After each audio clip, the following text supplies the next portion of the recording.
এখন প্রশ্ন হলো, হঠাৎ করে কেন শুভেন্দু অধিকারী তিনি এমন মন্তব্য করে বসছেন?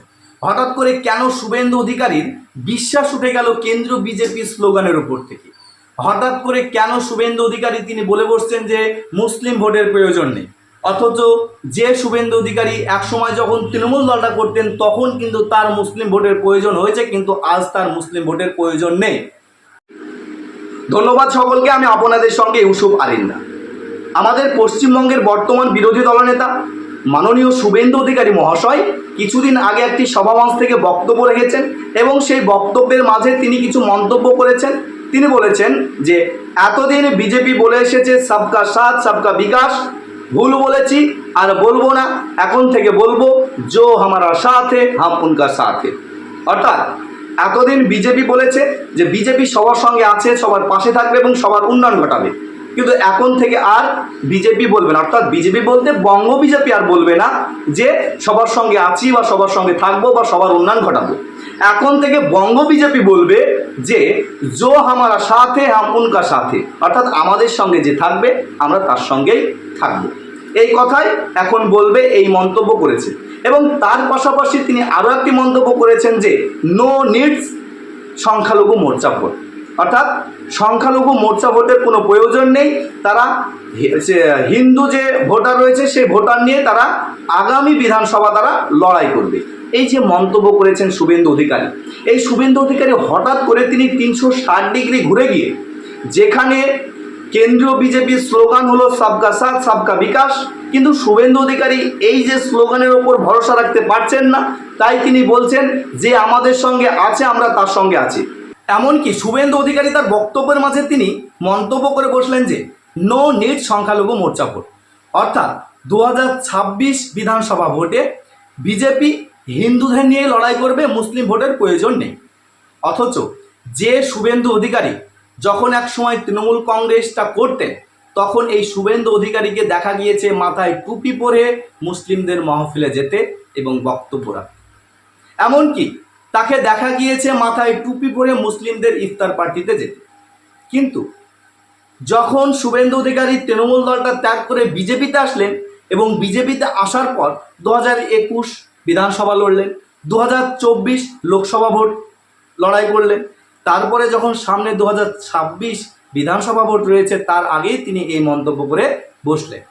এই শুভেন্দু অধিকারী এখন কেন্দ্রীয় যে বিজেপি, সেই বিজেপির যে স্লোগান সেই স্লোগানের ওপরও ভরসা রাখতে পারছেন।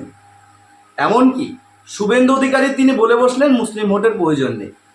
এই যে তার মন্তব্য, এই মন্তব্য ঘিরে কিন্তু পশ্চিমবঙ্গের রাজনীতিতে এখন তোলপাড় সৃষ্টি হয়েছে। সবাই আলোচনা করছে কেন তিনি বললেন। কেউ কেউ বলছেন শুভেন্দু অধিকারী রাজনীতিতে বা বিজেপিতে সেরকম সুবিধা করতে পারছেন না, তাই এরকম ভুলভাল মন্তব্য করছেন।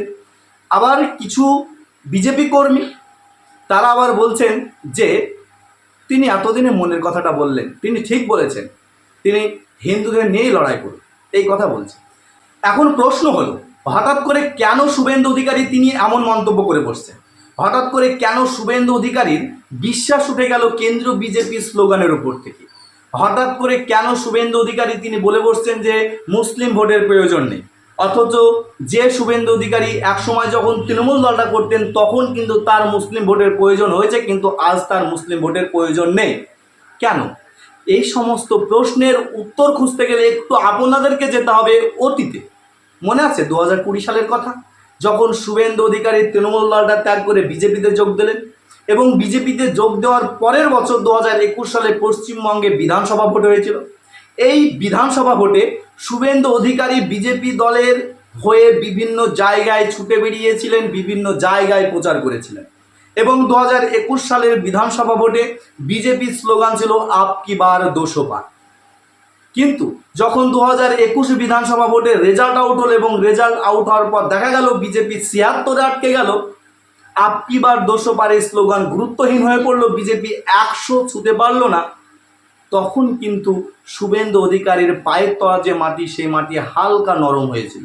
হয়তো বিজেপির বিভিন্ন কর্মীরা তারা হয়তো সেইভাবে গুরুত্ব দেয়নি, এমনকি জনগণও সেইভাবে গুরুত্ব দেয়নি। তার কারণ হলো সদ্য তিনি বিজেপিতে যোগ দিয়েছেন, তাকে একটু মানিয়ে নিতে সময় লাগবে, তাকে সংগঠনটা বুঝতে একটু সময় লাগবে। তাই হয়তো বিভিন্ন বিজেপি কর্মী থেকে শুরু করে সাধারণ জনগণ সেইভাবে গুরুত্ব দেয়নি, এমনকি শুভেন্দু অধিকারী নিজেও গুরুত্ব দেয়নি। কিন্তু 2024 লোকসভা ভোটের রেজাল্টের পর শুভেন্দু অধিকারী বুঝতে পারলো যে এবার আমার পায়ের তলের মাটি অনেকটাই দুর্বল হয়েছে। এমনকি বিজেপির নেতা থেকে কর্মীরাও বুঝতে পারলো যে শুভেন্দু অধিকারীর পায়ের তলার মাটি অনেকটা দুর্বল।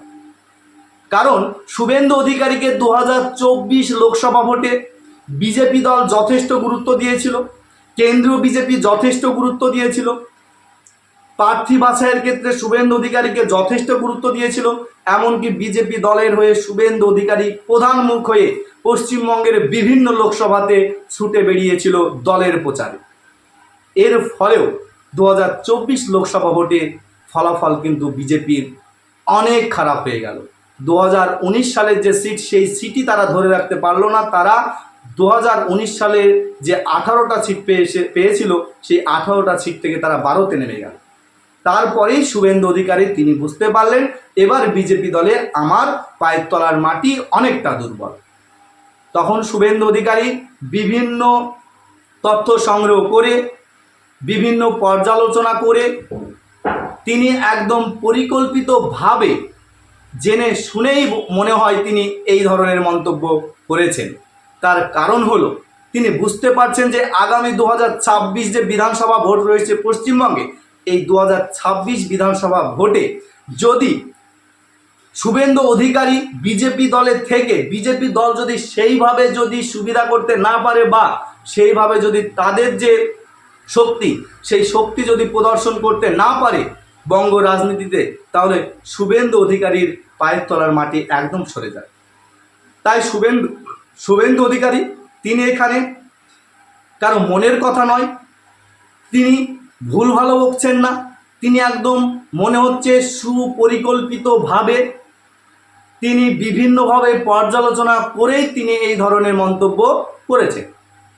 কারণ 2026 বিধানসভা ভোটে পশ্চিমবঙ্গে যদি আবার শুভেন্দু অধিকারী বিজেপি দলে থেকে যদি বিজেপি দলের আবার ভরাডুবি হয়, তাহলে বিজেপি দলের যেমন একটা বিজেপি দল যেমন পশ্চিমবঙ্গ থেকে একটা ব্যাকফুট সাইডে চলে যাবে এবং তৃণমূল দল একটা আলাদা জায়গায় চলে যাবে, তাদের যে অস্তিত্ব সেই অস্তিত্বকে টিকিয়ে রাখতে সক্ষম হবে।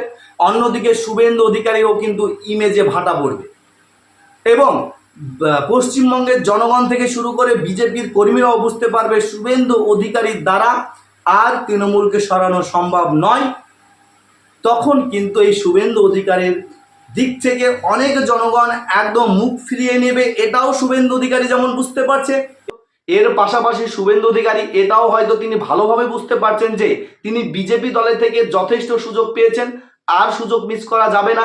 এবার যদি তিনি সুযোগ মিস করেন তাহলে তার যে পায়ের তলা নরম মাটি, সেই নরম মাটি একদম সরে যেতে পারে। এই আভাস হয়তো তিনি পেয়ে পশ্চিমবঙ্গের জনগণের মধ্যে একটা পোলারাইজেশন তৈরি করার চেষ্টা করছে, অর্থাৎ হিন্দু মুসলিম ভাগ করে হিন্দু ভোটটাকে একত্রিত করে আগামী 2026 বিধানসভা ভোট লড়াই করার চেষ্টা করছেন।